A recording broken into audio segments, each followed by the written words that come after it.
Welcome back to the Wacky Wonderful Wiseworks podcast, all you guys, gals, geeks, and goofballs.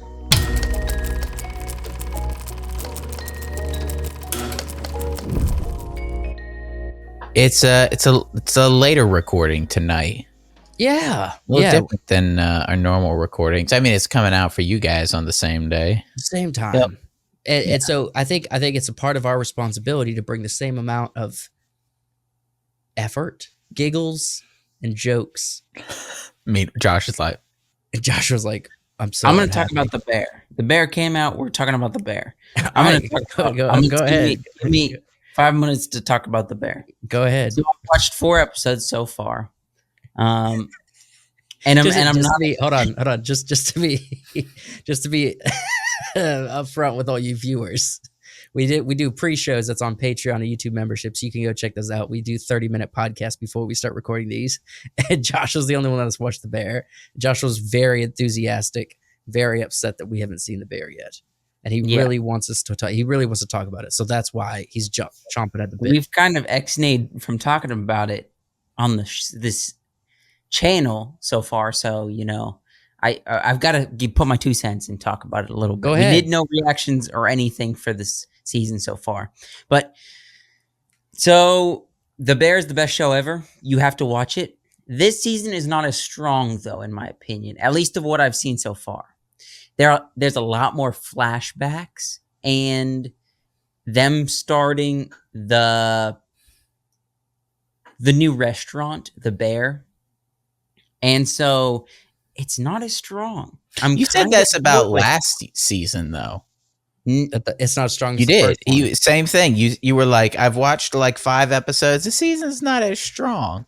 And then you got to the end of the season and you were like, definitely the last couple episodes are definitely much better.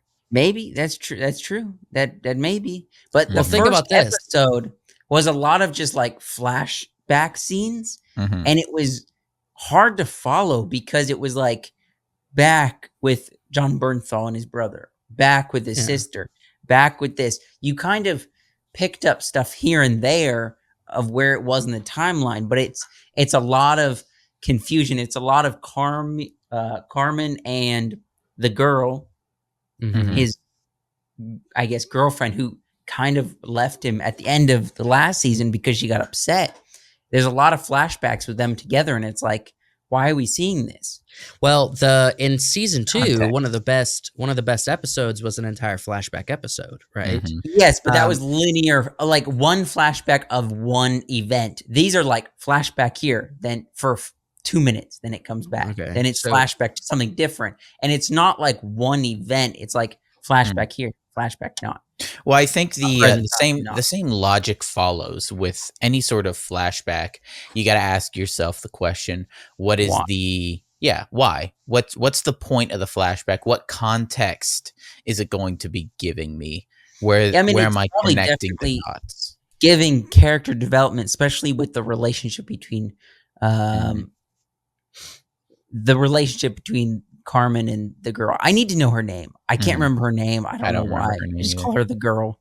Everybody knows what I'm talking about. It's a bit insulting. But yeah, so that's I feel the same way when flashbacks are confusing. Claire? Yes. Claire? Yeah, Claire. Thank you. You're welcome. Her body's like a 4. Nobody's going to get that reference. Nobody's going to get that reference. Nobody is going to get that. They'll get it. They'll get it. The real ones will get it. Like 2005. Body, tan, face, tan. Got me holding my stomach. The issue with it is every time I hear the name Claire, I think of that. You don't even know Claire. You guys.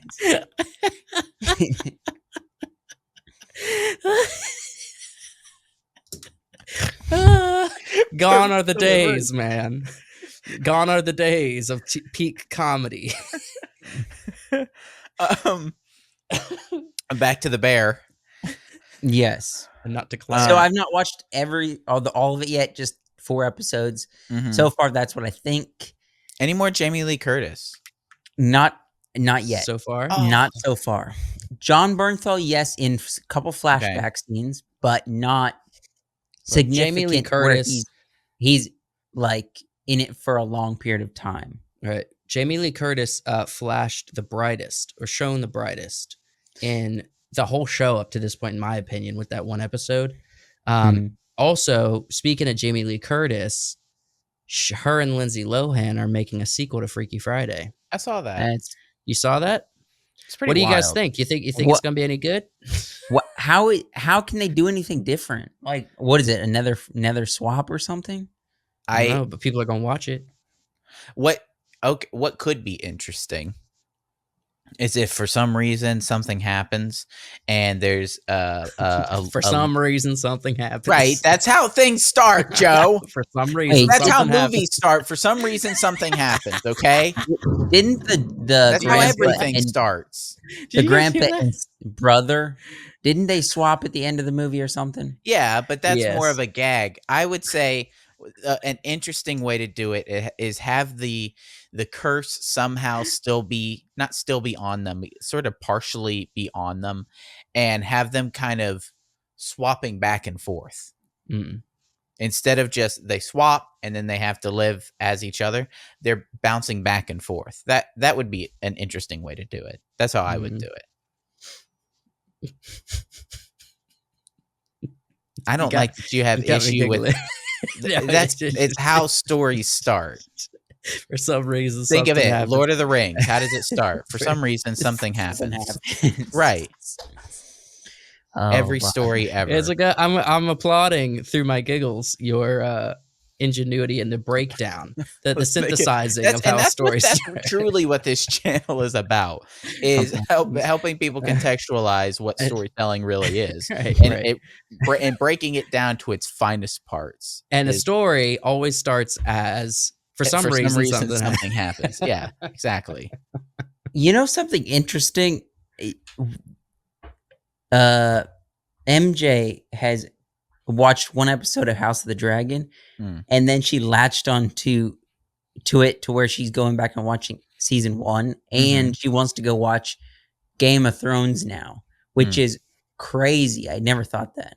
She's into it, man. It's not me encouraging it. It's just her wanting to do it. That was the thing about Game of Thrones, is that it had guys watching it and it had girls watching it, because girls like intrigue. Yes. Yeah. It was they full love of drama and intrigue. But yeah, I'm glad. Look. How did Kenzie when you were watching Game of Thrones? As soon as I started with you? As soon as I started sampling it in season 1, she's like, "What is this?" And I was like, "It's Game of Thrones. It's a bit controversial." And she's like, "What do you mean?" I'm like, it's adult content, but it's medieval. It's fantasy. A couple of siblings are having relations. It's a bad. That's how you pitched it. And she's like, "I want to watch."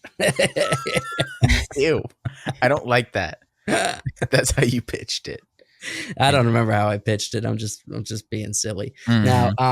But please give us a play-by-play of how she's enjoying, especially if she gets into Game of Thrones. I want to see kind of like a newbie's perception of the early seasons to the later seasons, and if she doesn't have the years of investment watching the show, is it as upsetting for her? That's what I want to hear. All right. Well, I think it'll be as upsetting if she's linear with it. Right now, we started with season 2 of House of the Dragon because that's what's airing right now. And while we just got back from a trip and she was with me, and on that trip, as I was kind of doing my thing, she decided to start watching the first season of House of the Dragon, and she's watched the majority of it, like 4 episodes, probably more at this point. And she's watching House of the Dragon, and then she's planning on going and watching Game of Thrones. She hasn't watched Game of Thrones yet, but House of the Dragon, she's basically watched all of it already. Definitely, I would say if you can, make sure you watch the Red Wedding with her. Yeah. Don't let her watch that on her own. Yeah. That's a good, and the maybe end of even season film 1. her and get her reaction. Right. Yeah. And the end of season 1. Now But that's a long ways. That's a long way. Red Wedding's a lot to get to. Just depends on how quickly she watches shows. It's entirely up to her. Now I want to shift gears real quick, and this isn't necessarily my first segment, but I did want to ask you: did you guys watch the trailer for this new Sony movie called Here with Tom Hanks and who's the woman who plays in House of Cards and she plays in Princess Bride? Robin Wright. Robin Wright. So I saw pictures from it. Okay, so freaking, this is a mind-blowing concept. We're not going to watch a trailer. I'll play snippets of it, but just freaking, okay, this is a really unique idea. I really like this. All right. Yeah. So just check out the first few seconds and see if you get the point. All right.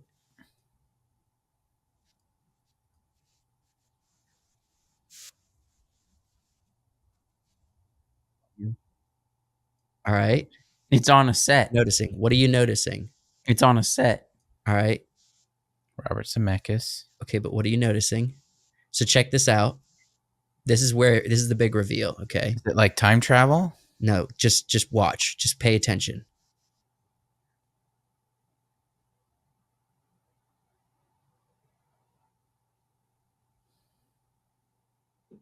It's only one shot. Oh, wow. Precisely. The whole movie is the angle of this one location. Right, I said set. Which one angle. What it and is. There's a story being told in front of it, but it's one angle. Like if there was a camera placed here in the world, an invisible camera placed here, what happens around this frame? You know, it almost is like, it's almost like there's a stage play and someone filmed the stage play. Sort of, except it's like pointing in this strange kind of cockeyed angle. And you got Tom Hanks and all these people, and they're like younger, they get older. And so I think this is going to be a really fascinating movie. Yeah. I've never heard of this concept, right? Just a one angle, just pointing in one direction. And then life in the world and everything happens in this direction. And what definitely happens has that kind of like, I don't know, bottle episode feel. Anytime a TV show is like, all right, we're staying in this one location, this one room. Right or apartment. We're staying right here. We're setting up the camera right here. This is where it is. The movie's called Here, right? And then I imagine all of the stuff in the past is going to go by pretty quick because the interesting story is going to be Tom Hanks and this family. Yeah. I'm just curious. In it, does he go from being old to young? Yeah. So look at the top of the trailer. Style? They got.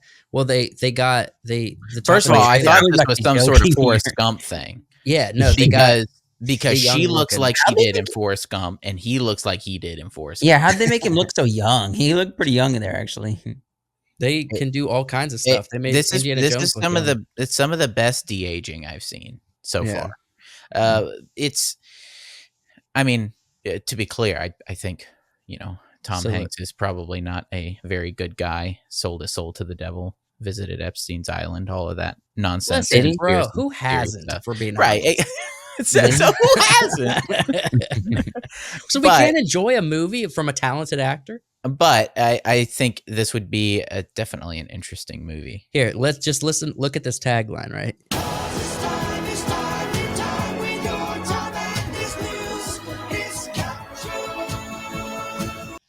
We're definitely getting clipped here. This was our home. We lived here. See, freaking something fun about this movie. I really like it. I really am looking forward to seeing this movie. I think it's going to be a unique film that I haven't thought of the concept, never seen a concept like this. I think it's going to be brilliant, right? But that's just something I wanted to bring up to you fellas. Yeah. Well, I think the concept of the set up a camera, tell a story in this frame, I think it's been done before. I would probably maintain that it's not like super unique. I don't think that anybody's made an entire movie that way before, but definitely an episode of something or a short film or something like that. There's probably honestly, the original concept probably came from a short film somewhere. Mm-hmm. And then they're like, let's build on this, because most good stories and interesting concepts start in short film format, right? Mm-hmm. So, I mean, Whiplash, that incredible story with J.K. Simmons, right? Yeah. And Miles Great. Teller, that was a short film that J.K. Simmons played the same role in the short film, right? Mhm. First. And then they made it into an independent feature. So freaking, I just wanted to share that, and we'll move on. And we'll keep Was an that eye your on first? it. Was that your first topic? No, that was a filler, dude. He said What? that wasn't. I'm about Wow. to start the first No, topic. we've got 5 of those plus Wow. 3 topics, my guy. This is No. gonna be- No. He said 3. I have 2 3 fillers, topics, 2 fillers. 2 fillers, 3 topics. I heard Yeah. 5 fillers. I thought that was a segment of A 5-layer cake. I told like a you big before I segment. started. It's not a segment. This is just something I wanted to bring up. But Josh tried Okay. to talk about the bear, and then we started giggling, and now here we are. Now let's go ahead and actually jump into what the first topic is. So we're gonna do a check-in on the Harry Potter series. All right, Harry Potter. HBO Harry Potter series. Are you guys cool with that? I saw something about. No, I'm not cool with it. I saw something about. I saw something about the getting. Was it a writer or a director for this? You nailed it. Okay, so Harry Potter series at HBO finds its showrunner and director. All right. Yeah. So let's just read through this. The series has named Frances Gardner. Body positive woman. What? A body positive woman? Is that what we're reading? Where did you see that? Is she not the writer? Who? Keep going. Ignore what I just said. Is she body positive? I saw the picture. Is she? I saw the picture of her. That's and I was not a thinking, picture of her. That's not a the picture video. of her. No, the video. that Was was not her? Oh. No. All right. So look, Francisca Gardner, as the writer, showrunner, and tap That her, the Mark blonde? Mylod, right? Or Mhm. Milad to direct. Oh my lord! Mark Milad.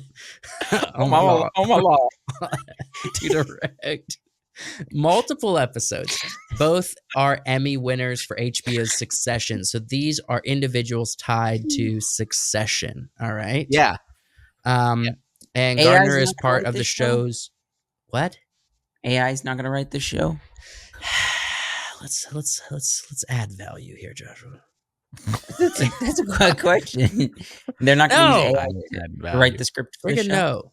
All right. Gardner's credits as a writer and producer also include his dark materials at HBO's Killing Eve at BBC's America and The Rook at Starz. Malad has directed episodes of The Game of Thrones and upcoming second season of The Last of Us for HBO.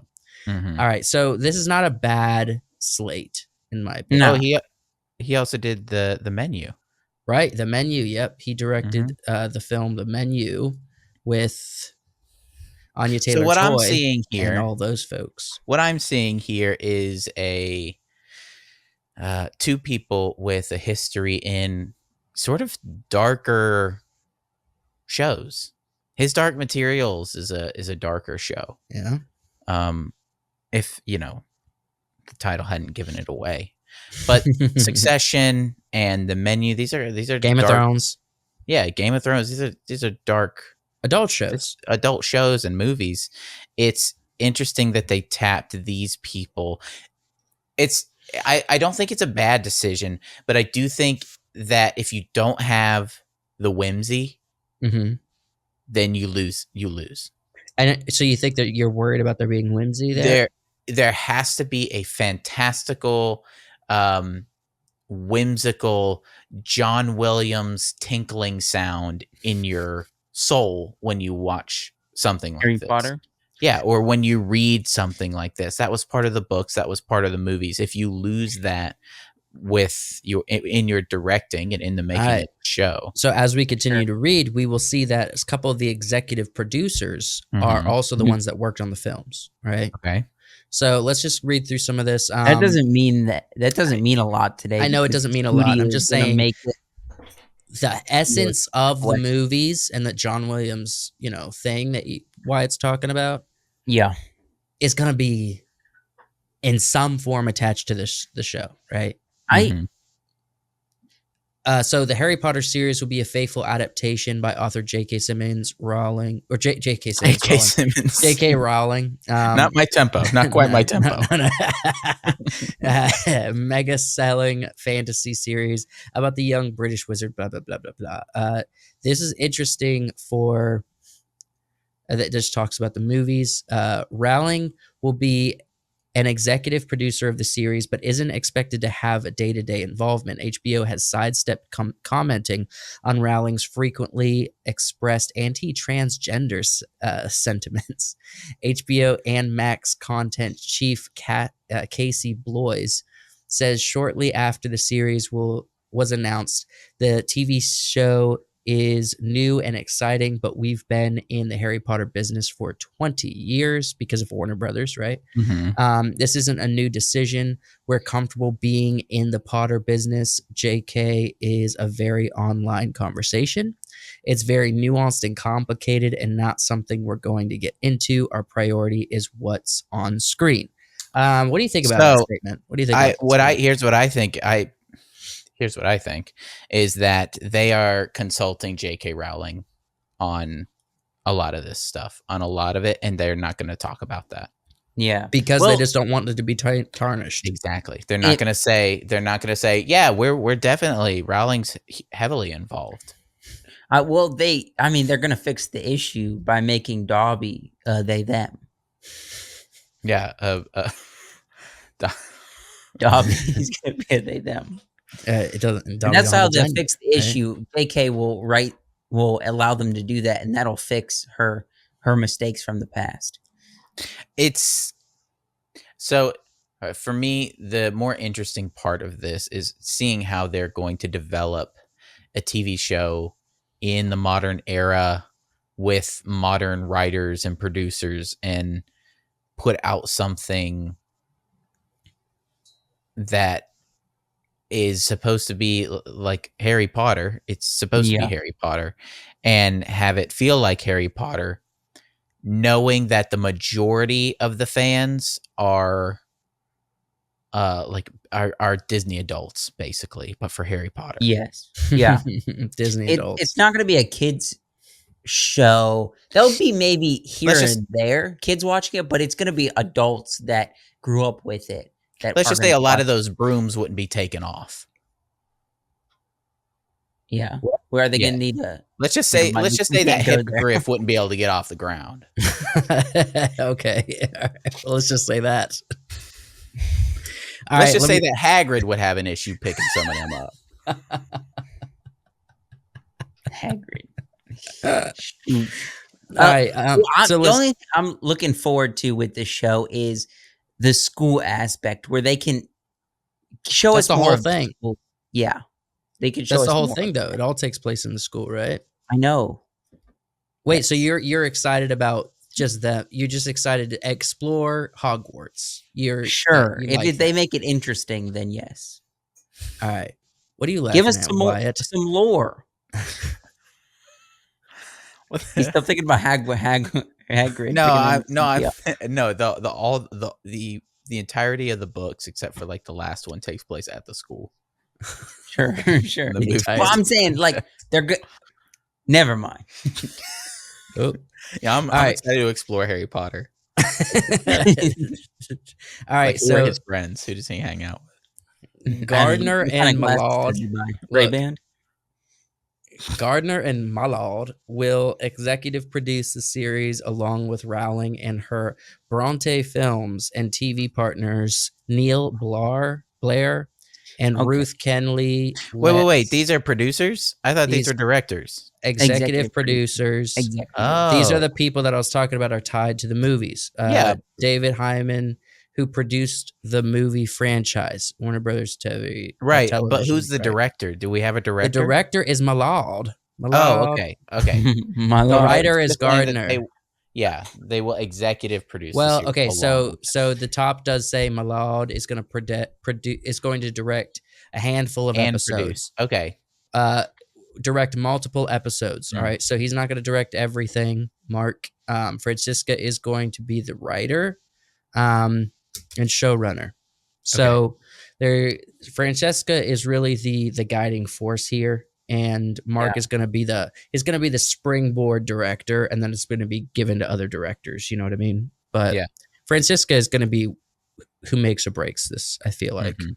And so that's pretty much it. So with all that information being tied to what you were saying earlier, with a lot of these kind of darker but very well told stories like Succession and all this other stuff, do you think it's going to be able to capture the whimsical and the magic? Are you intrigued, or are you nervous more so, or are your nerves put to rest? Like, how are you feeling about all this?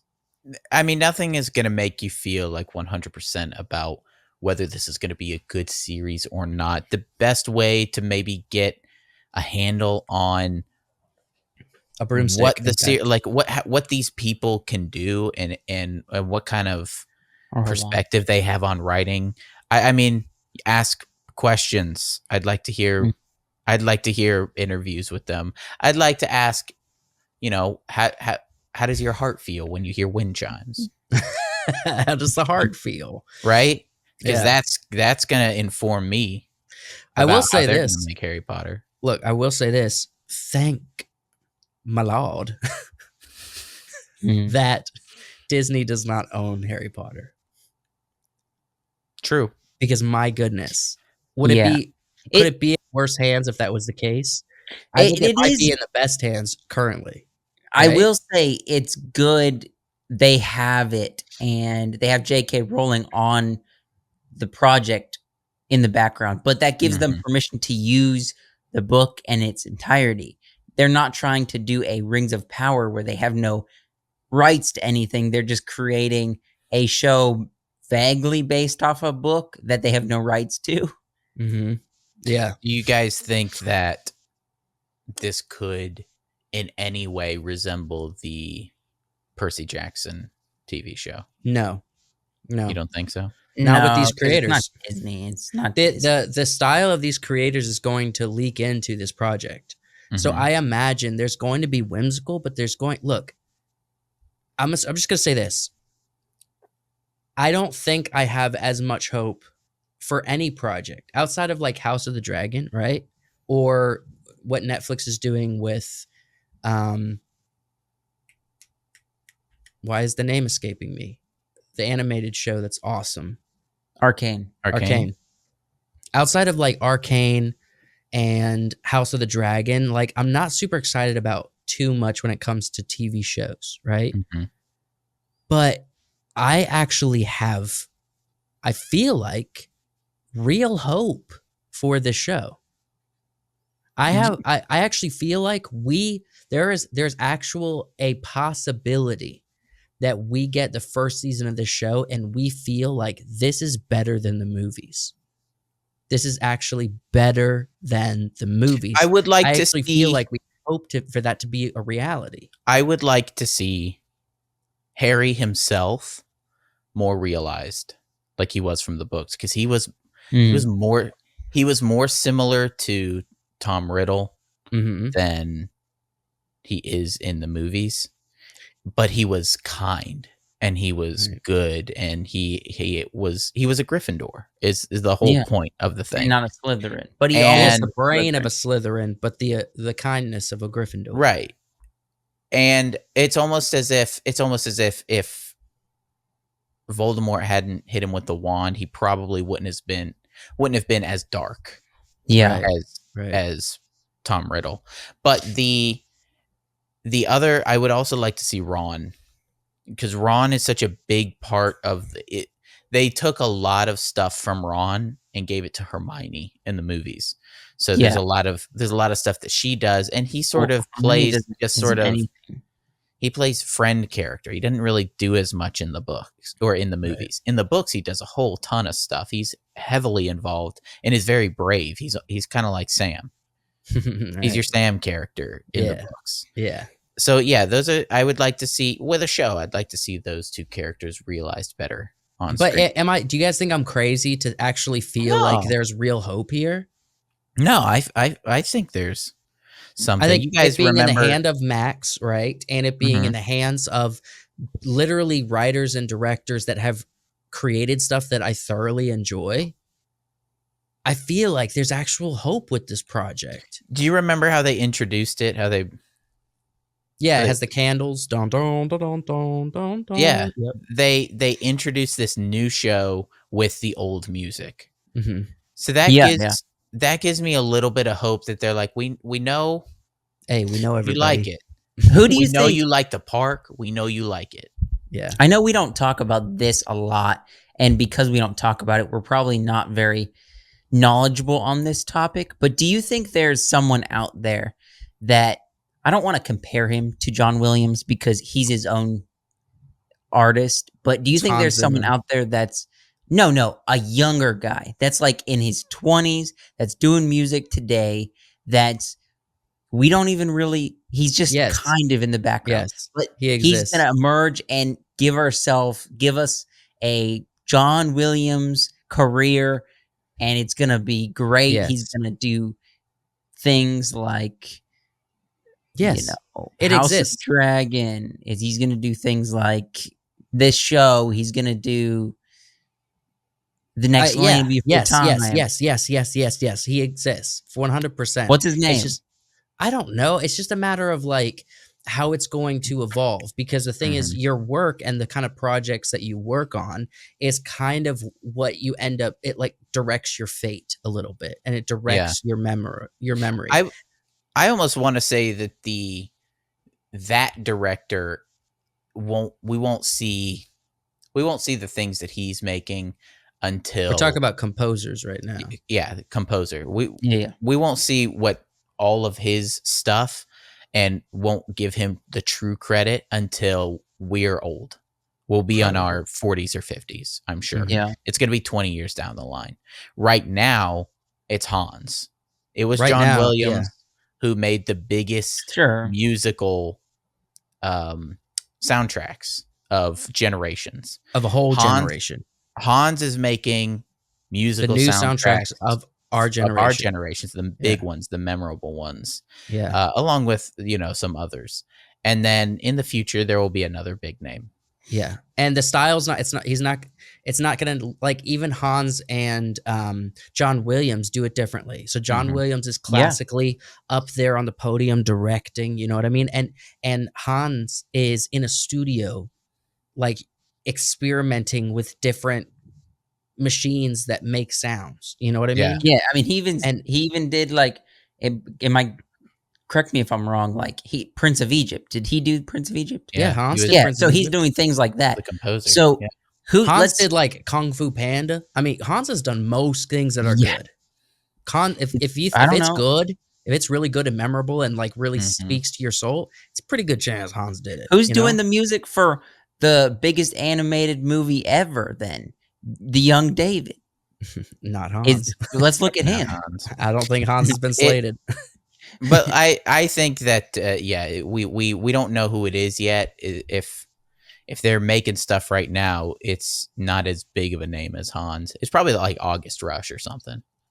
August Rush. Yeah. there is a guy I know. August Rush. No, I don't know what you're talking about. You never seen August Rush? Mm-mm. Oh, that's disappointing. It's Oliver Twist. Oh. It's Oliver Twist, but he likes music. Gotcha. He's played by the kid that just got married. He was in the guy that got married to Elon Musk's ex-wife or something. No, Is that who you're talking about? He played in Game of Thrones as yes. Is that him? He got married to Elon Musk's like ex-wife or something. Oh, really? Yeah. I don't know who she is, but I recognize him because he's got that little child face. He played in Blade Runner. He played in Who does he play in Game of Thrones? The brother, the seer, the seer guy with the three-eyed raven. His sister's name is Mira. He's the skinny guy. That's all I think. He's so skinny. Oh, yeah, he was in Blade Runner. Yeah, I know what you mean. So You lost. I did. Sorry, I did want to say I do know this guy. His name is Zach. He is true. He's younger than me, and he's truly a wizard at music. Right now, he's in like a pop phase. I've showed you guys some of his music, I think. But if you follow his Instagram and you just see him working, like he's starting to do like little reel tutorials on Instagram. He doesn't have a big following, but he understands and is tapped into music in a way that he's going to be a musical genius. It just depends on if he ever branches into using it to motivate a story that's being told, as opposed to going the music route where he's like a rock star or something. You know what I mean? Right. But he truly understands music in a way that is a unique gift. And I'm not blowing this out of proportion. I truly believe this man, I think it was a boy. He's like 4 years younger than me or something. I truly believe he is going to be a musical genius. And I do intend to, at some point, try to get him to compose for me something for free on a short film at some point. And I want to see what he does, because I think someone like him has the potential, right? That's why I know they exist, and it's possible we know him. It's possible. It's not likely, but it's possible. True. I've got somebody that he's not doing movies, I don't think. Hold up, let me look this up. This guy, I just watched a podcast with him. He was on Colin and Samar. They do a lot of creative. Samir, yes. Mozart of Gen Z. This guy, what's his name? Let me see if I can. Drake. It's Kendrick, bro. He's the Mozart of Gen Z. Yeah. Kendrick knows what's good. A minor. Yeah, here we go. Jacob Collier. Collier. Collier? Collier. Collier. Yeah. Jacob Collier. Yeah, we'll keep an eye on Jacob Collier. I'm curious to see what podcast or what he's like, but he makes classical music. So you've been doing this all night. Kinds of stuff. He just. Why? I don't know him very well, but he's a younger guy that is doing some interesting stuff. All right. Freak. Okay, let's move off of this. Harry Potter, I think there's hope. But thank you. Libya, Missouri. All right. That is our Patreon shout out, YouTube membership shout out. We got a new one. It's Libya. Thank you so much for joining us on YouTube memberships. You've made a good decision. You've made a great decision, because not only do you get shout outs, you get your names in the credits of videos and podcasts. You get to enjoy our content early. You get exclusive content every single week.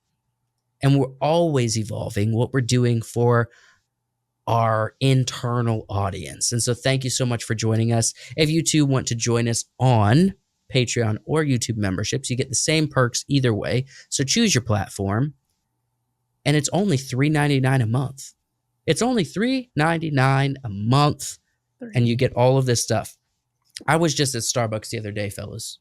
Just at Starbucks. I ordered myself a caramel macchiato, an iced caramel macchiato. $6. Tall. It's a small one, right? Tall. $6. Not grande, not extra large, whatever they call the big one. A tall. Guess how much? $5. Okay, you pick one. $5 and some change. $7.50. It was $7.50. Freaking, we're very close to it. Our monthly membership is half of the cost of one tall Starbucks coffee. Yeah. And that's what I'm telling you. That's rough. So look, you don't have to skip out on your coffee to pay for us. We're cheaper than it. You can get your coffee and pay for our memberships because we're super affordable. Look, in the world of inflation, in the world of this economy, we're not asking much, but we offer a lot. And we offer our hearts, if we're being honest. We get here every single week and we offer our hearts. And we just lay it all out there. So go join us over on Patreon or YouTube memberships. It's only $3.99 a month. You won't be sorry. We appreciate you, Libya, Mazura. Sorry, I don't know your last name yet. Thank you. But we're very appreciative. Hey, I before we start our next topic, I wanted to talk about 21 Pilots for a second. Really? No. Josh, don't do that. Get him genuinely smiling. My shoulder popped when I said that.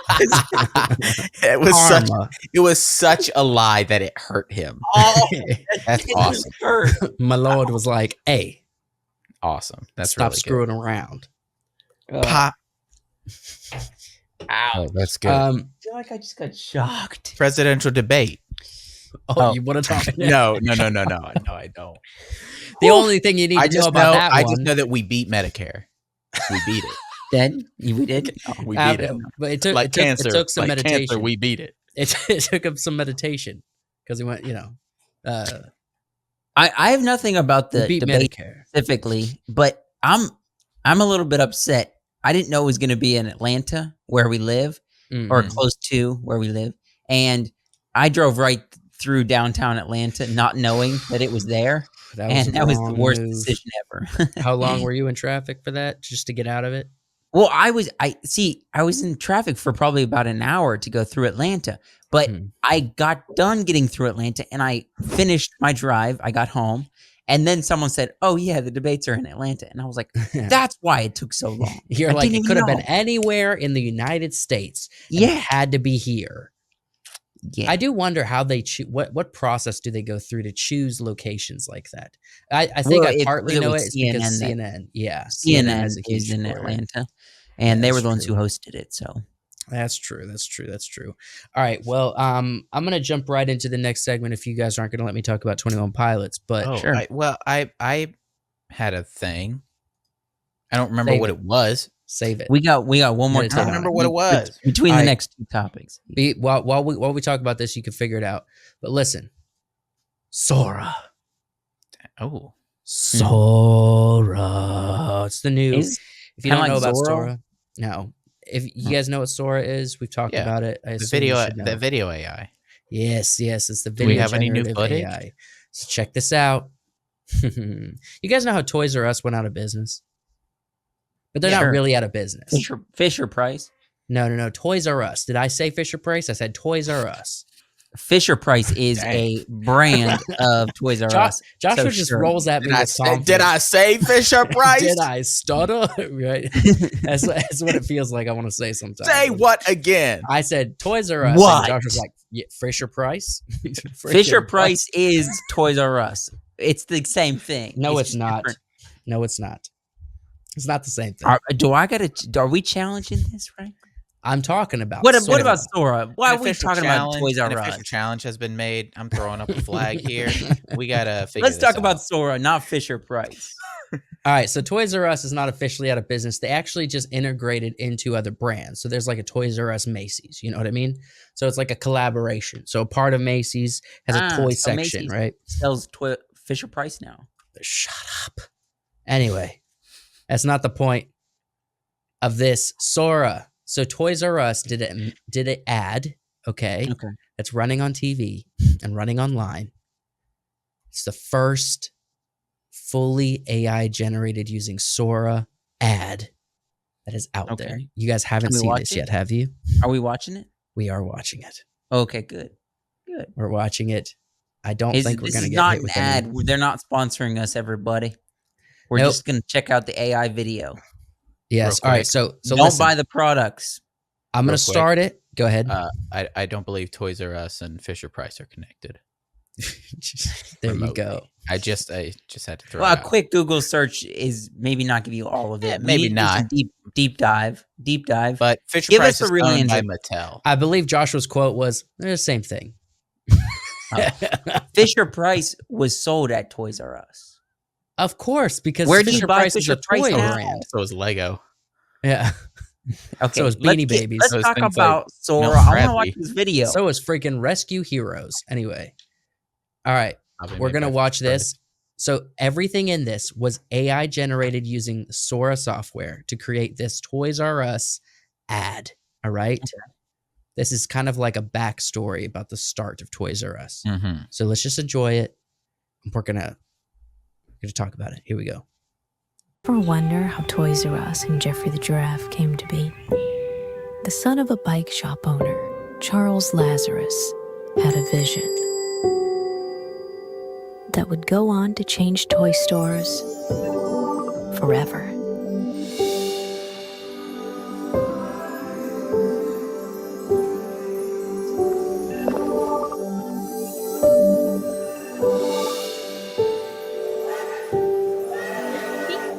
The greatest toy store there is.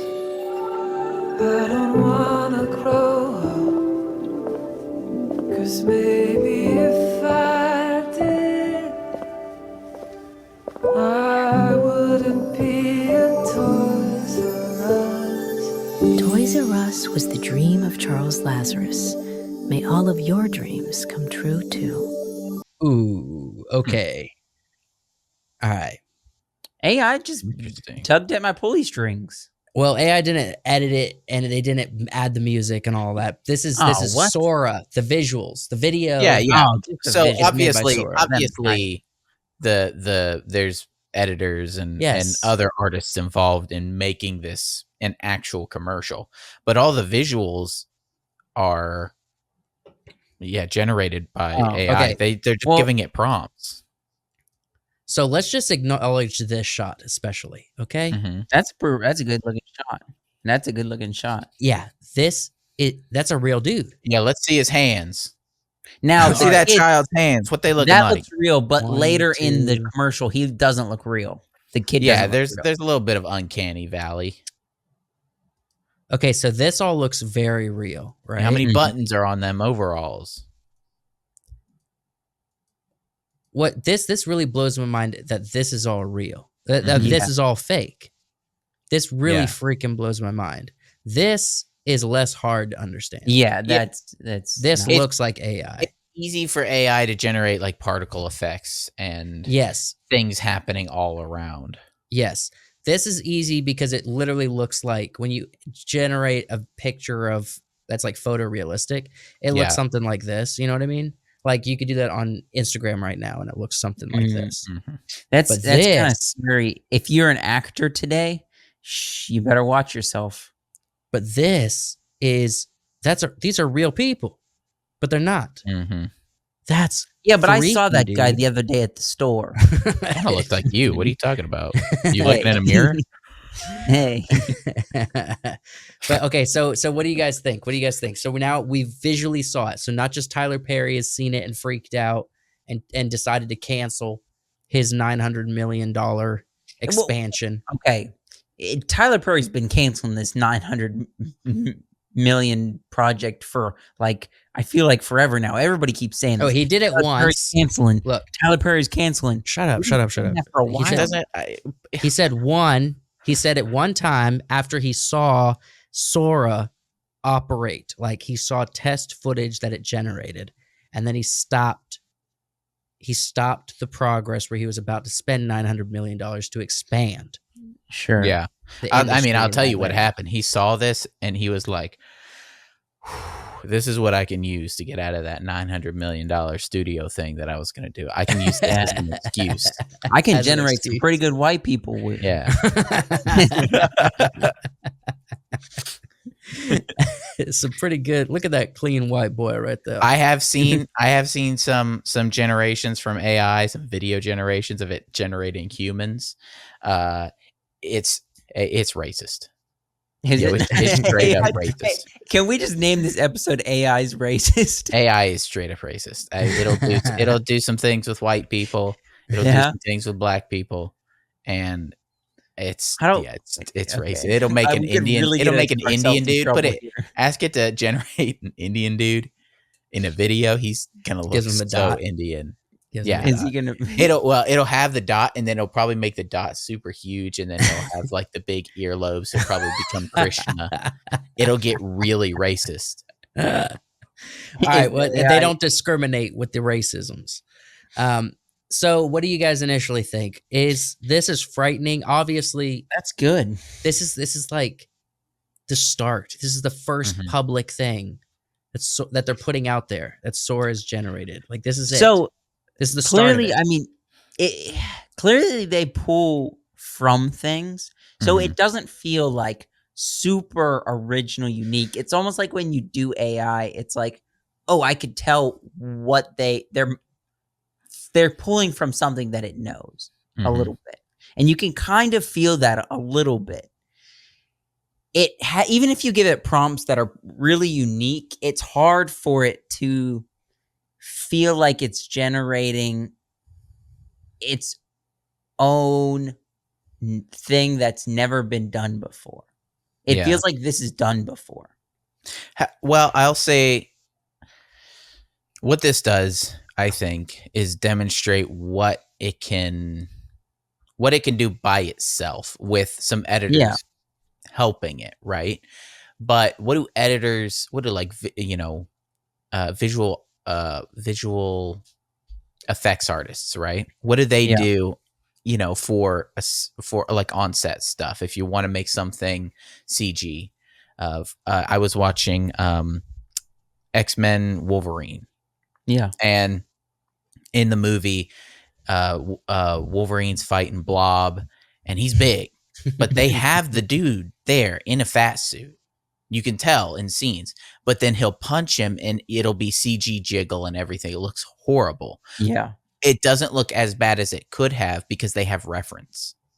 Right. They know how big the belly's supposed to be. They know what kind of how it's supposed to move. They have reference to make it look as good as it does. What I think AI does is I think it could probably give you, using reference, it could give you those jiggle. Jizzles. It could give you those jiggle physics without the need of. You like jizzle physics? That's a fun word. It's a fun phrase. It could give you the effect, the jiggle physics effect, without needing to have the artist, and it'll probably look better if you have reference. This is completely making it up based on references that have been fed into the computer. If you give it a reference from a video and say, make this move, make this jiggle, make this split in half. Well, technically we don't know if this is just because they might have generated like concept art or AI art and then said, and then fed it into the needs computer to look like this, and then gave it to Sora and it spat out and it kept the giraffe consistent relatively. Oh yeah, you can get really specific with them. You can get jiggle with it, right? Get jiggy with it, right? Jiggle, but you reference callback. Anyways, this is kind of scary to me. Not scary in like a way that I'm super intimidated. I am intimidated by it. I'm not scared of necessarily the future. I've said this before, and I'm just going to remind everyone. If you are thinking about saying, hey, I'm going to build a business and make a lot of money off of stock footage, well, stop in your tracks right now, okay? Because stock footage is a thing of the past now. Well, not just stock footage. Stock everything, right? Actors. Look, actors, there's going to be legal problems with that. Stock footage is free now with not extras. Sora. Sorry, extras. Extras are gone. Extras are gone. It's over. There's not going to be legal issues for extras unless there's an extra strike. Oh, you mean like background extras? I'm talking background extras. Yeah. They're going to start to slowly. It's not going to happen quickly. They're going to start to slowly see that there's less and less extra work because they're just going to be using AI or Unreal Engine. AI has weird thing with hands though. I don't know if you scroll back in this video and show us. Did they show his hands at all? No, I was paying attention to the hands. It does show the kid's hands. I don't know why AI does not like hands. It does not like hands for some reason. It gives getting you like better and better. It gives you. But I've been watching it over the past couple, however long it's really been going, and the hands are correct there. Hands are getting so good. Yeah, the hands are all correct. Yeah, the hands being a problem, like a real problem, was like 9 months ago, a year ago. Yeah, I mean, you put a prompt in back then, and you got a hand with fingers coming off like the arms. Yeah, like a Foogly from Spy Kids. Yeah. Or a Dark Souls boss or something. And the money's now you type in wizard casting spell, and he's got a hand like this. Like Just perfect. this. It's perfect. Now, every once in a while, he'll have 3 fingers. But for the most part, you get a hand. It's insane. It's getting better and better. So extra work, if you're interested in doing extra work for movies, that might be a way to save money and a way to make logistics a lot easier for on set. So extras are going away. Stock footage is going away. I'm sorry, but drone footage is definitely gone. So if you're a drone artist, now if you're doing like weddings and stuff, you still got work because you need to have the subject in the frame. But if you're doing it for entertainment or stock footage, like if you're traveling, if you're like, I'm a travel drone videographer, right? And you're just shooting footage of like, I don't know, Stonehenge from the sky. That's gonna be a thing of the past. You're not gonna be able to make money doing that anymore because no one's gonna buy your product. So yeah, stock footage is gonna be a problem. And when it comes to actors, there's going to be a thing where like, actors are generated or the likeness of real people are generated, but there's going to have to be contracts and someone's going to have to get paid because when you get into the likeness for compensation, then there's legal hurdles to make there. So someone's still going to be making money. Actors are not going to go away. I think the way actors do their job is going to go away. Things around it will change. Yeah, those are some funny looking overalls. Not the one that the main kid's wearing, but the kid in the background. Why does his overalls look so funny? He's still posing for that first shot. Right. Yeah. No, the kid in the background doesn't really move, does he? Yeah. The white shirt kid. They said kid in overalls, and it generated 2 kids probably. Yeah. And they were just like, leave him there. He's good. He's looking away, doing a weird pose. That's our diversity generation. But B-roll's dead. B-roll's gone. Yeah. B-roll is Dude, gone. all of those little shots, as you're watching a TV show that takes place in the country or in New York or whatever, where it's just a shot of the street, cars are moving back and forth. New York, downtown New York. Sunset, like a time lapse of the sunset with birds flying past. That's dead. It's gone. It's gone. AI's got that on lock. Yeah, Sora can do that tomorrow, right? So that's the thing. It's stock footage and B-roll, like filler footage is today. Yeah, it's freaking. It's a thing of the past now because Sora can do it. So Sora can do it in seconds. It takes 0 effort to get that shot in your thing. So yeah, it's going to be a very interesting movement. But just wanted to react to this with you guys. I wanted to see what Sora is capable of, and I don't know what processes they went through to get everything looking the way it does in this ad. Yeah, but it's pretty impressive. I'm quite impressive. I am so every time we talk about AI, I'm kind of flabbergasted a little bit because whereas things like hardware technology, we've kind of watched evolve. With like the cell phone being its big brick, and then it's a small brick, and then it's a clamshell, and then it's a BlackBerry, and then it's a touch screen, and now it's everything under the sun. Everything, right? Everything under the sun, right? But then watching AI be like, oh, I'd like to generate a photo that is fantasy, but it's like kind of got aspects of landscapes, and then it gives you this sort of kind of colors and maybe something reminiscent of landscape. That was the first AI thing I saw, and it was like, oh, that's definitely really interesting. Yeah, that it's kind of doing that. If you typed in Batman, it would sort of give you like the outline of his ears, or maybe the bat symbol, sort of, or the cape or whatever. And you're just like, yeah, this is pretty cool. Now it's just creating entire houses and cars and trees. And it's not just images. It's literally video. It's literally video. Yeah. How many pictures of this guy did they feed the AI to get it to make him look like? Well, the thing that would be very impressive is one picture. And then it just like does this for you. Yeah. You know what I mean? That would be impressive if it's one picture. But who knows? I mean, that's why I said the specifics of how they got this done are shaded in mystery. So we won't know for sure until we get our hands on Sora. And I'm pretty sure it's going to be behind a paywall when it goes public because it's OpenAI. So it's the same company that has ChatGPT. Yeah. And ChatGPT 4 is behind a paywall. So I'm sure Sora is going to be behind a paywall, but it's probably not going to be crazy expensive because it's AI. You know what I mean? I just need I need AI and a 3D printer to be combined to start, 3D printing food for me, like a hamburger. Oh, okay. Can it insert the nutrition value is the question. Yeah. Make a pizza that's tasty, but it's like super healthy for me. Well, I don't believe that they're going to do that. I've been waiting for the Back to the Future pizza. When are we getting it? You take a little disc, you toss it in the hydrator, and it just bing. Yeah. Right. Yeah. Or the thing on Spy Kids. Yeah. Oh yeah, what did they put in the? It was just like a card or something. It looked like a card, I think. Yeah, and it just generated McDonald's or something. Yeah. They put it in the microwave and it turned it into a full freaking meal of delicious food.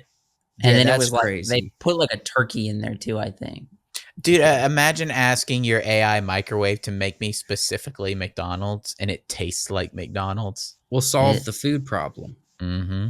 Hunger will no. Yeah, but that can't be healthy for you. I don't know how they could do that and make it nutritious. Maybe they can. Well, no, they can't.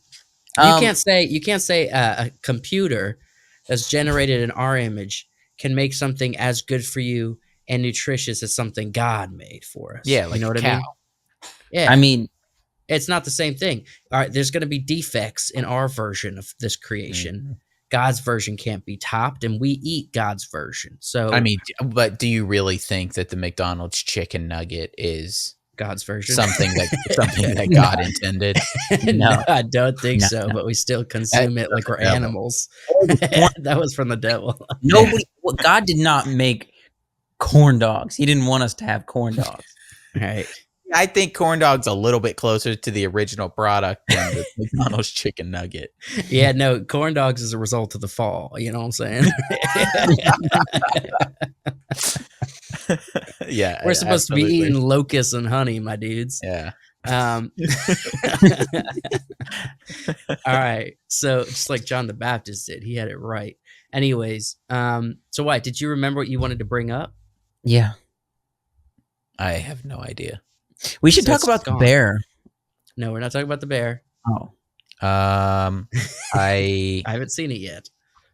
Yeah, I don't know. I do have a really intriguing segment. That's the last segment, but I don't want to cut off any thoughts you wanted to bring to the table. I don't know anything about it, but a ton of people have been talking about Bridgerton, and yeah, even people around me, they're like, have you been watching Bridgerton? I know you're the movie guy. And I'm like, no, that's not my thing. I'm not watching Bridgerton. I brought up Bridgerton like a week or two ago, and you guys wrote me off like... Yeah, because I don't want to watch it, and I have not watched it. Look, I've watched a little bit of Bridgerton. I've watched a little bit of it. I watched trash.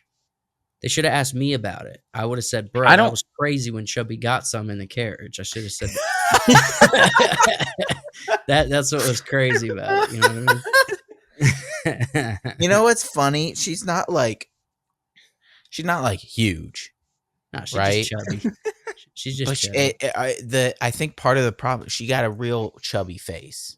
Yeah. Right? She's not somehow I know who you're talking about, and I've not seen the show. Right, exactly. I don't even know who this character is. She's not like Lady massive. Down Shadow or whatever the crap. I know what you're talking about because I was thinking I only saw like 2 photos of it, but all I was thinking was she's definitely not in his league is all I thought. Whistledown is the ghostwriter name is that she plays, right? Do you guys know do you know the premise of Bridgerton? No, I don't know care. I don't want it to be explained. I don't want to know anything about it. Let me do this. It is my episode. Let me do this real quick, okay? Okay. All right. So the premise is do you guys know that? Isn't it, Wyatt? I'd rather hear about Bridgerton. To me. All right. Oh my gosh, that's so offensive. So do you guys know the premise of Gossip Girl? No. I'm not 14. All right. Friggin' clearly you guys are not married yet. Clearly, you two mofos. Let me just you guys will learn soon enough. You'll learn soon enough. Because my fiance does not watch that kind of stuff. She only watches what Josh watches. That's true. No, she watched a lot of Asian stuff. Okay. All right. Let me give you the premise. So, Gossip Girl was built around this thing where there's a school, I think it's a school or paper article where basically it drops all of the tea, all right, about the people at school, and they don't know who it is. It's a ghostwriter, but everyone knows it as Gossip Girl, and they do have the articles. Well, not to spoil it, but it's been out for a while.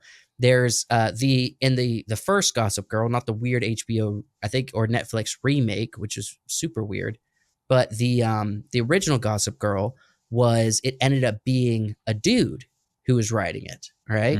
And he was the one spilling all the tea. And it's actually played by the guy who plays Joe in You, right? In the You show, he was the original Gossip Girl. However, Bridgerton is following the same premise, except it's supposedly old-timey, right? But in another universe where race differentiating is not a thing, you know what I mean? And they play classical music, but it's pop songs, but in classical form at like ballroom dances and stuff. So where nothing really matters, and it's kind of worse. Nothing matters. History. Look, it's not supposed to be actual history. It's literally a fictional realm in some capacity, but it looks like ancient Europe. So wish fulfillment. Right, exactly. So, but white women wish fulfillment. Exactly. So heavy set white women. Just chubbies. That's what I said. So the premise is there's this chubby girl who's like highborn, but she's not really well known. She has a couple friends, but nobody thinks much of her. You know what I mean? She kind of just rides in the background. She has the dream of being a writer, but she's a woman. And so they don't take her seriously because she's a woman. Women aren't taken seriously as writers.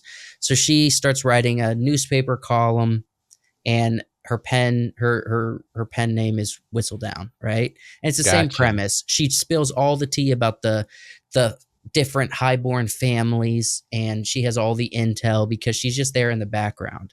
And it's the same premise. The problem is her gossips. When people start finding out who she is, that she's Whistledown, it creates contention with her love interest and all kinds of other things, right? So it's a lot of drama built around this simple premise where there is a secret shadow writer gossiping and spilling all the tea. all the court stuff. It's kind of telling though that, you know, even in their fantasies, women are oppressed and hefty.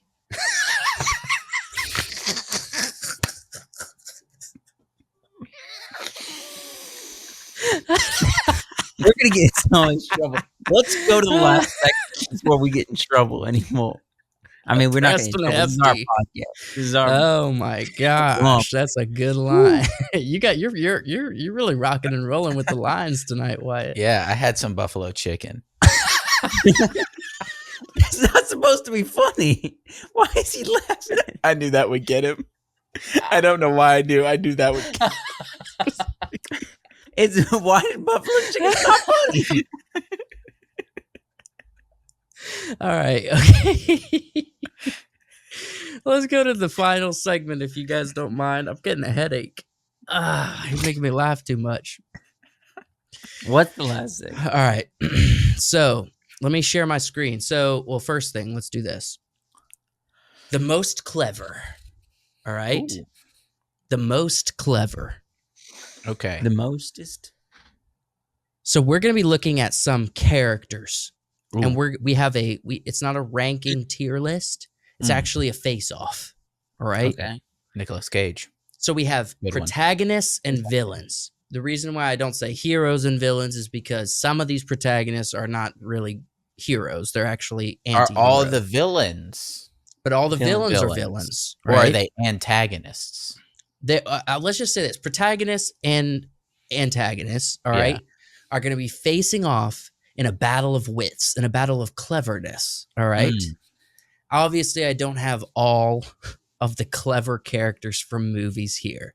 But what I did is I found a lot of articles. I also this afternoon I I enlisted Wyatt's help for a couple of them. Right, just a couple because I was running out of options. He has no idea. I don't know. He just asked what are some clever characters, and I attempted to give him some, and now I've thought of like 3 more. Right, they could have been added. Okay, list, but give us an example so that we kind of have an idea of what we're doing. Look, I'm sure there's going to be better options than are on my list, but I really worked hard to craft this list as best that I could. Okay. So we have quite a few characters. Let me share my screen. I'm going to pull up the old Photoshop. Man in Black, Princess Bride. He's the most clever one. He's the most clever one in the show, in the movie. That's true. He is clever, but it's also a comedy, right? You could also throw the Sicilian up there. Yeah, the Sicilian's a great pick. All right. So let's see, slides.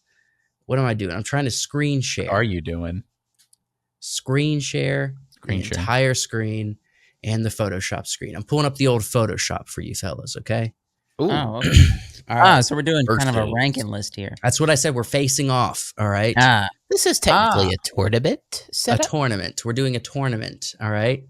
Between let me pull this up protagonists and antagonists, and it's a battle of cleverness, all right? It's a battle of cleverness. So we are looking at what is like in their movies or shows, what is like the most clever thing that they did, okay?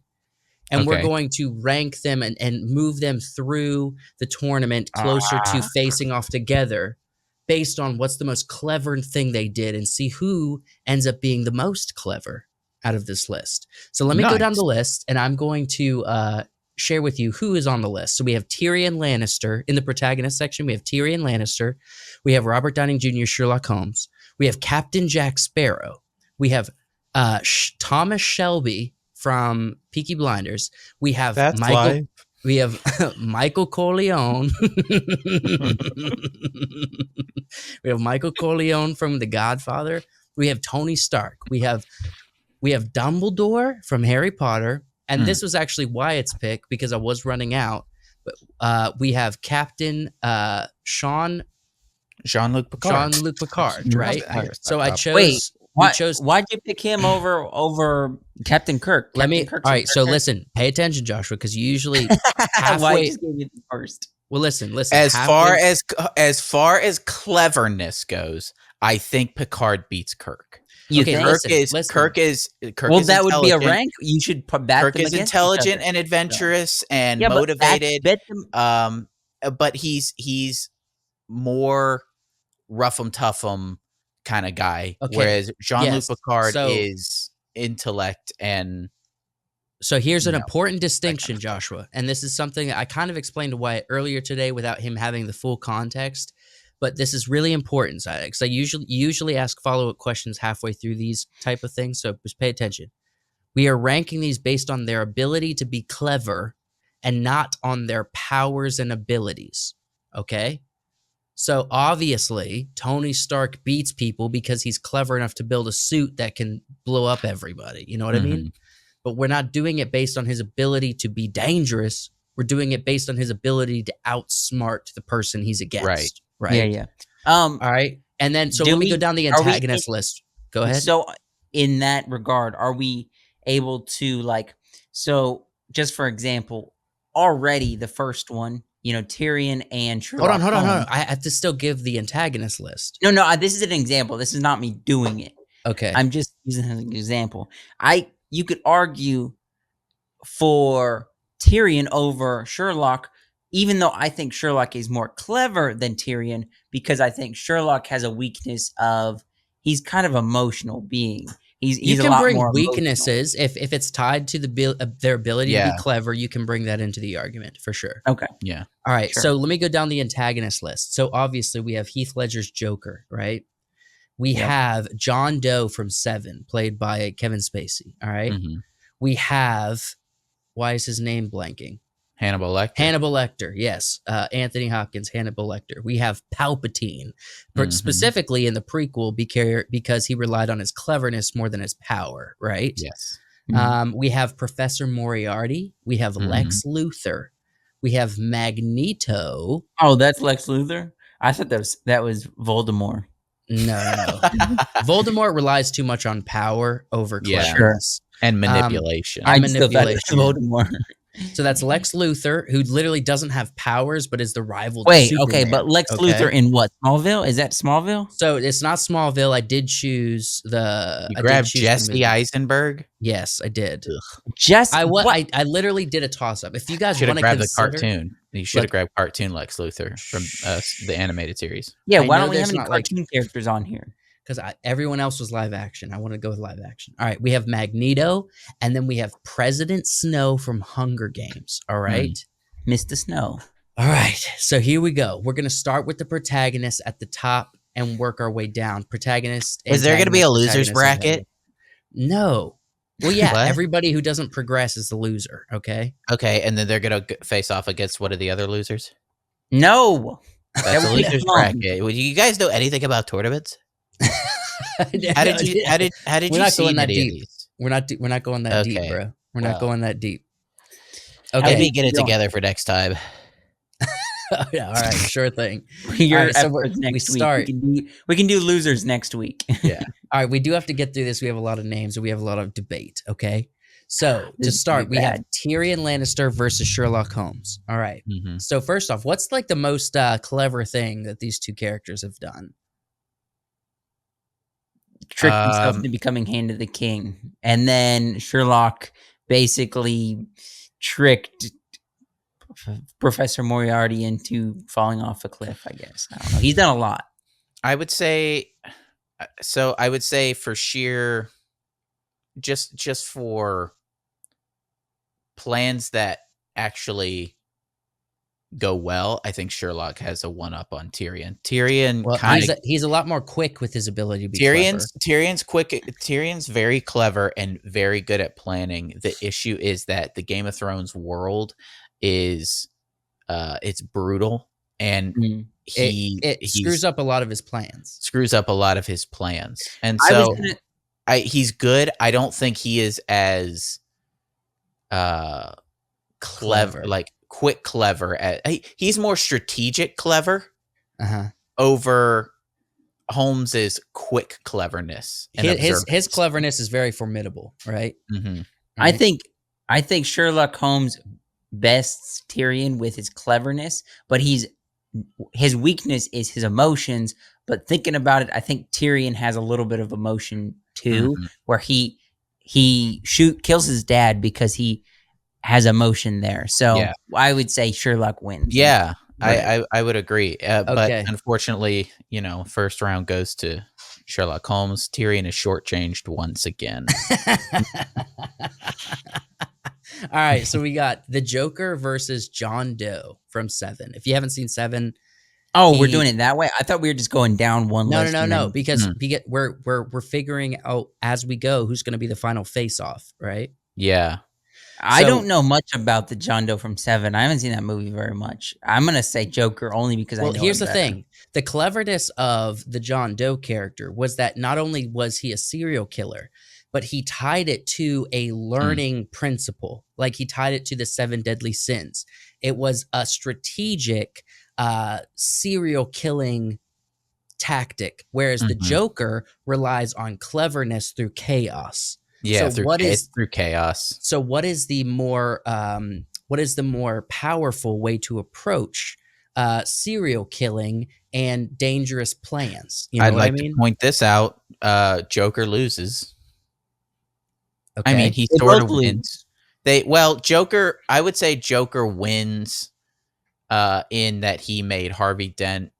He attempted to make Harvey Dent the villain, but ultimately Batman became the villain. So he lost. He didn't get what he wanted, which was Dent becoming the villain in the eye.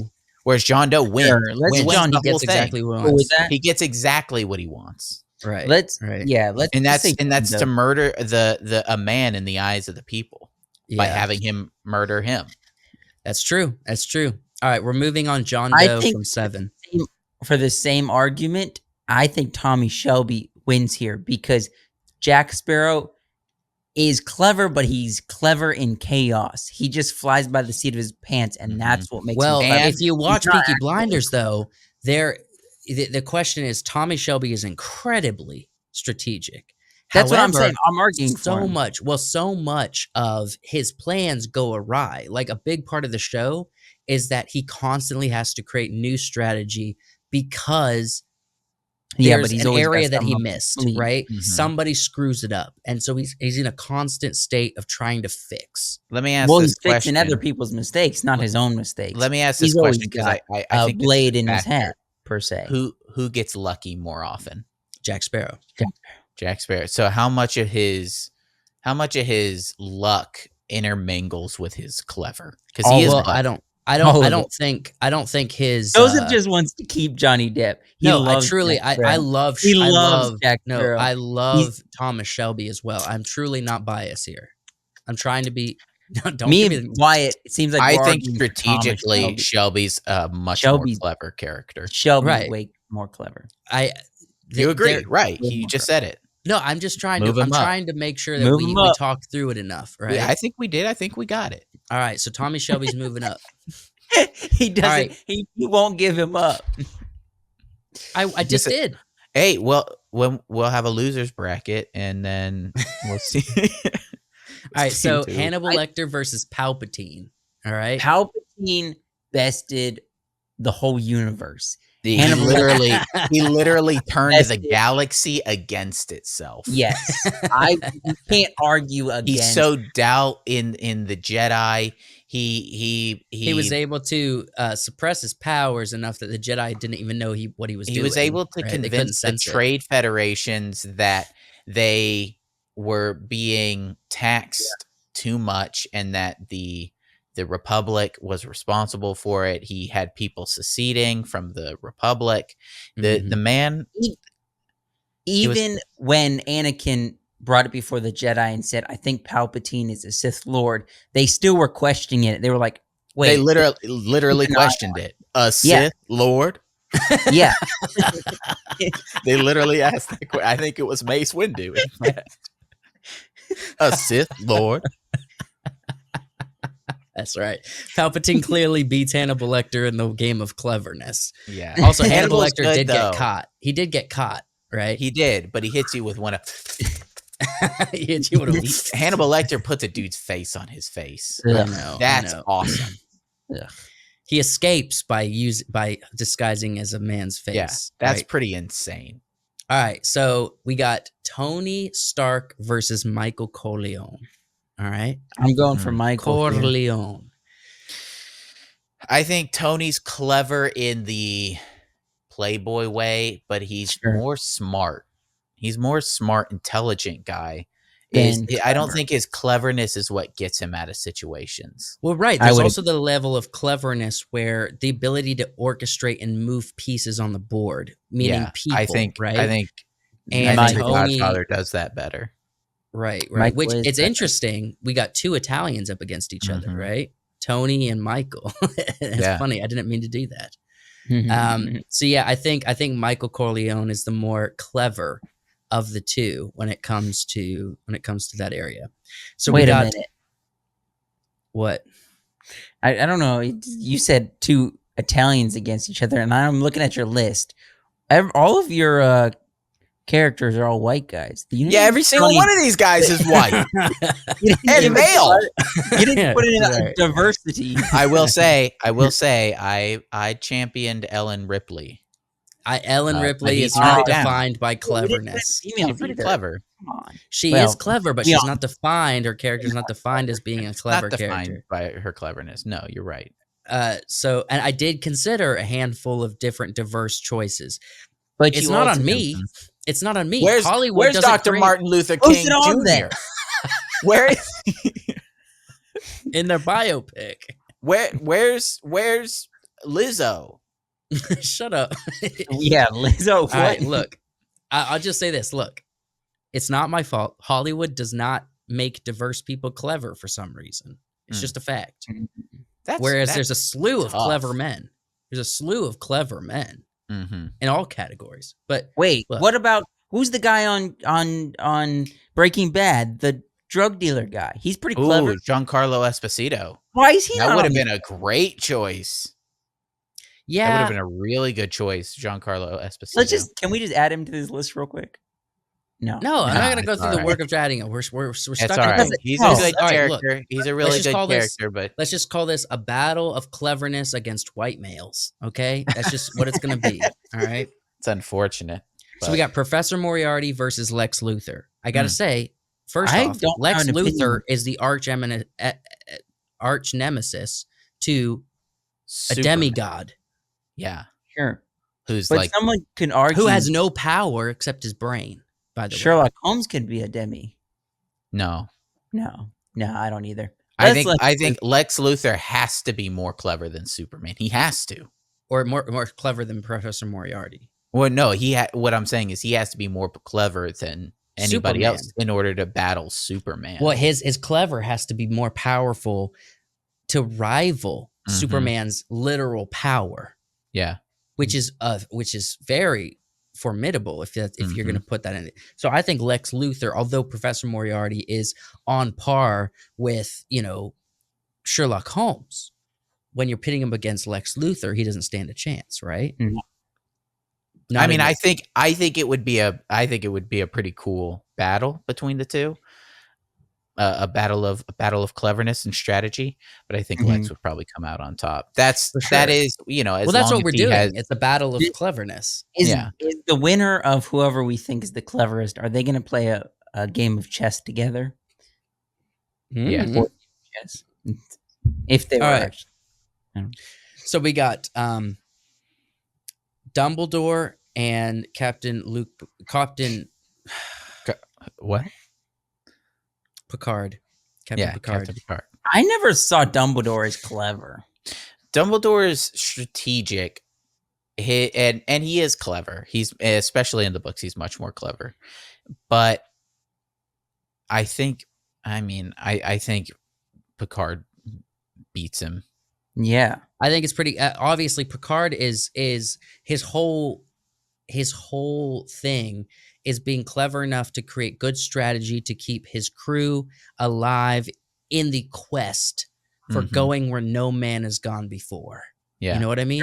And he doesn't do that through muscle. He does that through his brain. Mm-hmm. And I think that's so there's a pretty lots big of challenges that he comes up against that is really, really tough to beat. All right, so you got Magneto versus President Snow. I would say, for me, I'm gonna say this is probably the closest. I think these two are You both. think? They're I don't both think Magneto is extremely. very clever. He's extremely clever. He is an extremely clever tactician. Well, the thing is, in the and movies, manipulator. in the movies, Sure. he is very clever, but it's Broke out of overshadowed by his power, right? Yeah, so he's an extremely, extremely powerful mutant. But what makes him a good character is his ability to manipulate, strategize, turn things around, get out of situations. I'd say like they're similar because Snow is Well, very Snow much is like that he too. he literally is his Literally? whole thing is manipulation. His whole Yeah. thing That's is what he has to. emotional turmoil, and Mhm. his cleverness to be able to read someone and dig right into the core of their being, like he does with Katniss, Yeah. is something that he's perfected. And I and would I say think I would give it to Snow because he doesn't have the power that. I know we think say his it's whole not character is based built on around power, his ability to but be his clever, character is built around his cleverness, whereas Magneto is shadowed by his power. it's a little kind of bit. his mind is overshadowed by his power. Right. Even though he is clever, he is very strategic. Mm-hmm. All right, so we're moving on to the second round. Let's start back at the top. We have Thomas Shelby versus Sherlock Holmes. Let's just. I think This one's hard, to my opinion. Okay, so let's just say this. So first off, the shows really dig into and highlight Thomas Shelby's struggle to come up with his clever plans and to come up with how he is clever, right? Yeah. Whereas Sherlock Holmes, the movies don't really show that process too much. They just show Sherlock being clever and quick. He struggles with being normal. Right. Mhm. Right. Because he's kind of clever all the time. He always sees a plan. Yeah, Yes. and Thomas Shelby Always if sees he a doesn't have a plan. cigarette, then he's gonna lose it. Right. Yeah. Thomas Shelby doesn't always have a plan. Sometimes he needs to ride off on his horse and sit by a campfire overnight for him to come up with a plan that works. So I think in a battle of quick cleverness, I think their end result might be similar, but the ability to be so quick with the cleverness, I think Sherlock wins. I think if Sherlock puts his mind to long-term strategy, he beats Thomas Shelby. Yeah. But he never does. Right. He never thinks super far ahead. Well, he does. He does with Professor Moriarty. He does. He does when he has to. Yeah, exactly. And if he had to go up against Thomas Shelby, he would put that same amount of effort in, right?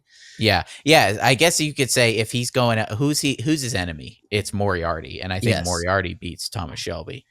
True. Right. And he beats Moriarty. So I think Sherlock gets it. So the next thing is Captain Picard versus Michael Corleone. Oh, I thought we were going the other way. Oh, you're right. We are supposed to go the other way. My bad. All right. So John Doe versus Palpatine. I'm still saying Palpatine. I gotta still say, yeah. Palpatine I think we all agree. Palpatine is if extremely Palpatine formidable. wins this, he's a tough opponent. He really is. He's one of the tough as it gets. But he's also pretty old. He's had a lot of time to do it. Let's also acknowledge at a certain point he was. Now it just happened to be like good timing, but he was exposed, right? So he couldn't be clever forever. At a certain point, he did get exposed. Oh yeah, he showed himself to Anakin. He showed his hand to Anakin. He showed his hand to Anakin. It was a risk, and it was a part of his clever plan. He knew it was the time. He was already amping up towards it. Right. He had clones in place. Yeah, he never got discovered. He showed his hand. Yeah, that's the thing. He never got discovered. They suspected him. I guess, They suspected him of foul play. The Jedi did, and of wanting to keep his power in the Senate. Right, but they didn't expect him to be a Sith Lord. Yeah, a Sith Lord. It's one of my favorite lines. All right. Sorry. Okay, so we got Michael Corleone versus Captain Picard.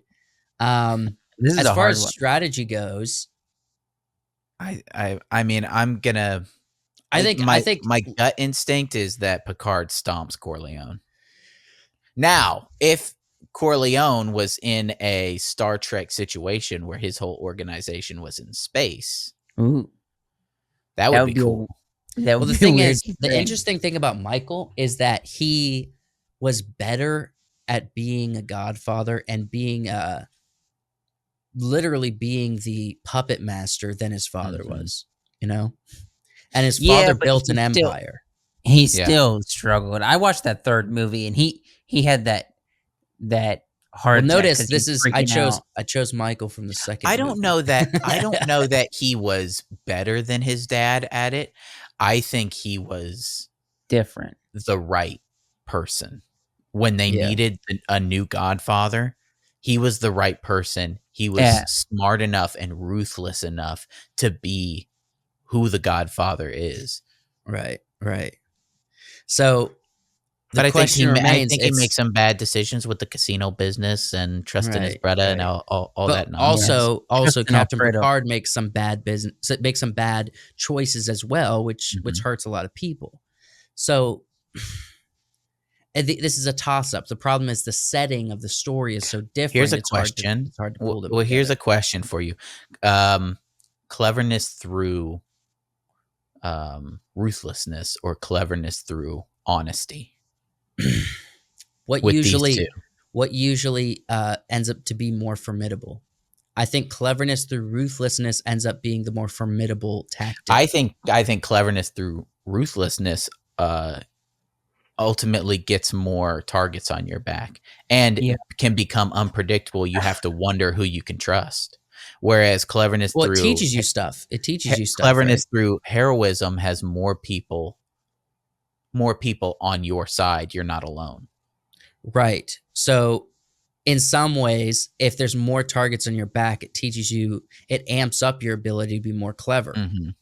So I think maybe Michael takes this one. I still give it to Picard. I think he's too good. I think he's too good. It's a spaceship. Here's the thing. Listen, it's a spaceship. It's not an organization in New York City. All right. There's a difference there. Look, I do think that when it comes to cleverness and planning, they both are strong, but I think Michael has the ability, so going back to your ruthlessness versus honesty, I think that there's a reason why good stories tell a story that the hero sees their opponent as unbeatable. Mm-hmm. And the thing that makes them a hero is they find a way, even though it seems like there was no hope to be able to do so, right? So if you just look at statistically, there's not, you can't just choose Picard because he's good. You have to choose Picard. You have to choose Michael because he's more willing to make the hard decisions, which is which is an asset to being clever, is making the hard decisions. Yeah, but I think ultimately a lot of those decisions have negative repercussions for him and his family. Whereas I think Picard makes more clever decisions overall that are beneficial to himself and everyone around him. All right, but it's limiting on the ability to be clever because you're not willing to do anything to make it work. So Joshua, you have to be the tiebreaker. You have to be You have to be more clever if you aren't willing to do anything. That's the whole point of a hero. All right, Joshua. If I'm the tiebreaker, I'm saying Michael. That's just because you like him. Yep. I agree. Right. I have never. Agree. I'm looking at both all of Star Trek, and I think that.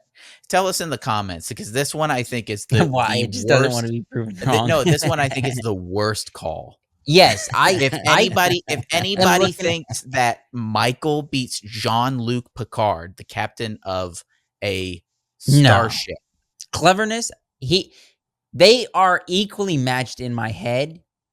I think just for cleverness, they're equally matched. But I'm going to choose Michael because I like him better. But I can't say biased. Biased. No, you can't say that he's any more clever than Michael. Michael's clever too. You just don't want us to. No, I like Michael. I think he's a great character. I like. Let's. All right, we're going to go with Michael. We're going to go with Michael. Okay. So Lex Luthor versus President Snow. So Lex Luthor is clever against one individual who is a demigod, sort of. He's also gone up against the entire Justice League and Batman. All right. True. Versus President Snow, who is clever against an entire nation.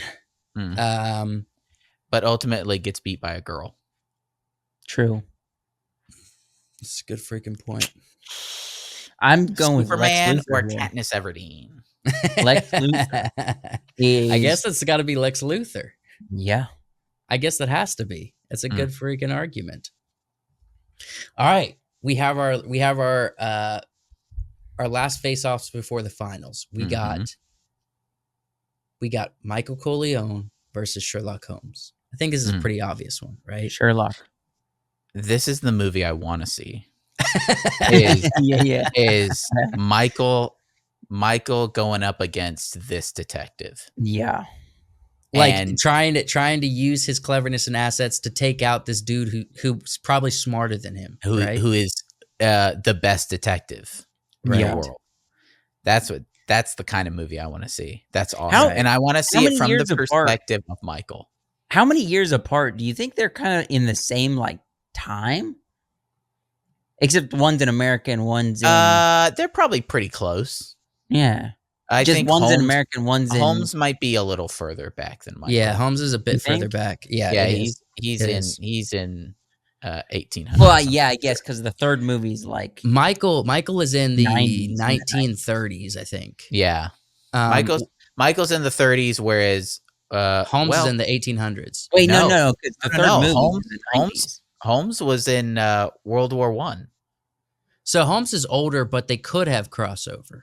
Yeah, they absolutely could. So Holmes would be like they would face off when Michael's like in his 30s and Holmes is in his like 60s, probably. Yeah, well, because The Godfather takes place in what, 1950s? I It's don't right. know when No, the no, no. story Is it right after World War II? I think it is, which would be in the 30s, right? No, it would be The 50s. 40s. The war ended in 1945. All right, so my timeline's off. So yeah, they would both be alive at the same time. That would be a really cool. All right, but we got to go with Sherlock Holmes, though, right? Yeah, I think Sherlock wins. I think A ultimately 1-to-1 Sherlock cleverness wins. In 1-to-1 cleverness, yeah, Sherlock wins. All right, so Lex Luthor versus Palpatine. I'm still saying Palpatine. Now, when it comes to, we got to have experience here. Like, who's the older, more experienced person, right? But again, Lex is going up against, Superman. So I think going up against Palpatine. All right, but Palpatine's going up against an entire organization of trained killers who literally have force ability. And not only was he deceiving them, he was deceiving the government of the galaxy. True. He was deceiving everybody. but at what point does, and as we already established, his plan worked. At what point you have to be smart to be deceitful, but does that actually quantify as cleverness? In the prequels, we established how clever he was. Because you can be deceitful without being clever. Well, he is clever. Well, okay. When I think of cleverness, I think of partly it's literally like either playing chess or the Godfather cover. So if these two played played chess, who do you think would win? Still, I would still say Palpatine. I'm still going. I mean, if maybe years of playing chess, Palpatine might be better. I would say if these two had, like, goons and armies and stuff to throw at each other and really like battle. Oh, then Palpatine wins. You think Palpatine wins? 100%, because he did it. Lex Luthor is a little bit of a lone wolf. Yeah, true. I think Palpatine has the experience of moving pieces on large scale and not getting caught while doing it. All right, so we're in the final battle. We have speed and wit versus long-term experience. And so what are we going to do? The lone wolf, who is the most clever man, let's just say in the universe, versus a man who is a master of deception and has years of experience. We're doing Palpatine versus Sherlock Holmes in the match of cleverness. Here's my opening with this one. I think if you put Sherlock into Star Wars and around Palpatine, he'd know instantly. He would know. He'd be like, he is the Red Sith flags. Lord. Red flags. He is the Sith Lord. He did it. All right. I think Sherlock figures it out easily. And he also, I think, comes up with a plan on how to expose him and break down Palpatine's plan. I agree. Yeah. I have to agree. I don't think there's Sherlock is going to win over Palpatine. I don't think there's anybody else in Star Wars that they've shown in previous, original canon or new Disney stuff or prequels or anything that's as clever as I don't know. They haven't shown. Well, Thrawn could be. I was gonna say, I don't know. Ray's pretty. Well, I think book Thrawn would probably stand a chance, but even then, I think Sherlock figures this one out. Does he have the resources to stop Palpatine? That is the question. Probably not. Well, here's the thing. He's clever enough. He's clever enough to understand how to utilize the good people, the Jedi, to take Palpatine down, but he has to figure out a way to expose his master plan. And I think Sherlock has the ability to know how to expose, right? I think Sherlock looks at the the clones and the Kaminoans and figures out that it was Palpatine and that the clones are going to be the ultimate plan. Also, he's a detective. He figures that out. He figures that out way before Attack of the Clones. Yeah, and his job and what he's a master at is not just being clever, but it's to solve unsolvable things. Mm-hmm. And he sees through the BS. You know what I mean? Mm-hmm. And so I think Sherlock takes it. I think if Sherlock was in the Star Wars universe, Palpatine wouldn't stand a chance. Mm-hmm. We're all agreeing Sherlock wins. Yeah, I think Sherlock wins this one. All right. Yeah. In a battle of wits and cleverness. Mm-hmm. Who takes the cake? The already agreed upon, but according to us, the most smart, clever character probably ever written in any story, movie, or novel or anything. It's got to be Sherlock Holmes, the great British detective. Okay, now, this is not part of it, but who wins in this argument? Robert Downey Jr. Sherlock Holmes or Benedict Cumberbatch Sherlock Holmes? I think I want to give it to Robert Downey Jr. I think the way they crafted his character. I think his character is a little bit more fun and interesting. I like Cumberbatch Sherlock Holmes. I think he's a little bit too. I'm kind of autistic and sociopathic, and that's what makes me a great detective. Right. Whereas this one, he's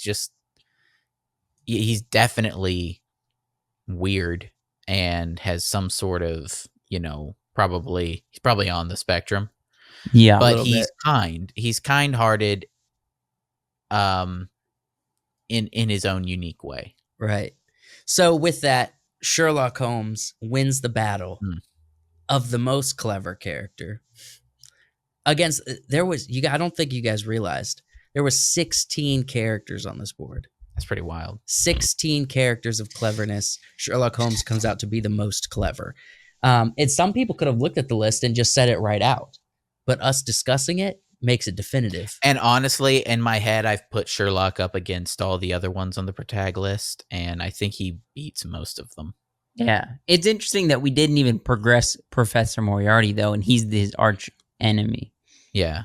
Well, I think if you put Moriarty up against Palpatine, who do you think would win? That's a good question. Because I think Moriarty would figure out Palpatine as well. Well, the thing is, Moriarty and Sherlock Holmes is on par, right? True. And in the movie, Sherlock Holmes had to risk sacrificing his life to take down Moriarty. That was the only option. And he just happened to be able to live through it. So, originally in the books, he didn't. Right. So with that said, I think Professor Moriarty is on the same level as Sherlock Holmes. And if we're saying Sherlock Holmes is the most clever and his arch nemesis is Professor Moriarty, it means they're on the same level. Yeah. So I think Professor Moriarty takes down Palpatine if they were to pair up as well, right? It's the specific kind of skills that you need to be able to take down Palpatine, and I believe both of them acquire those skills. Right? I will say I feel like Robert Downey Jr. Kind of had a leg up on this list with Tony Stark and Sherlock Holmes. Even though we're kind of just talking Sherlock Holmes more in general. Right. Yeah. There was a little bit of a double whammy here. They had a good chance of winning. Yeah. Did anybody else get on the list doubled? No, it's just Robert Downey Jr. Yeah. He plays a clever character. All right. That's all I have. I did have another filler. I'll just mention this here at the end. At the end of all things. At the end of all things. But you guys know A24, and we've been talking about how independent films are going to kind of be the thing of the future, right? And A24 is a independent film studio. They're kind of big business indie film, but they're still indie film. Like it's hard to find a film they do that's over 50 million. You know what I mean? Yeah. So after their success, even though it got a lot of bad reviews, the Civil War film was a pretty big success. Yeah. And apparently back in 2021, they were looking to see if they could be acquired and bought out for $2.5 billion, right? Well, they just had a massive investment, and they didn't sell, but they just had a massive investment in the past month that has now raised their value to $3.5 billion. Oh, wow. So A24 as a company is now is a third worth more than it was 2 years ago. Mm-hmm. And I think this is an interesting movement in the industry business wise, because it's showing that indie style filmmaking is on the rise in a really big way. Yeah. And there's a market for it, and there's a demand for it, because there's a lot of people being tired of big business Hollywood. And A24 is big business indie film, but they're still indie. And so I think it's very interesting to see that. And I just wanted to bring that up and just finish off the podcast with just some little bit of news that when we say indie films on the rise, this is just proof that it's on the rise in a big way, and there's demand for it in the market, and it's going to continue to happen. So that's all I wanted to say. That's good. That's excellent. That's a good podcast. Thank you.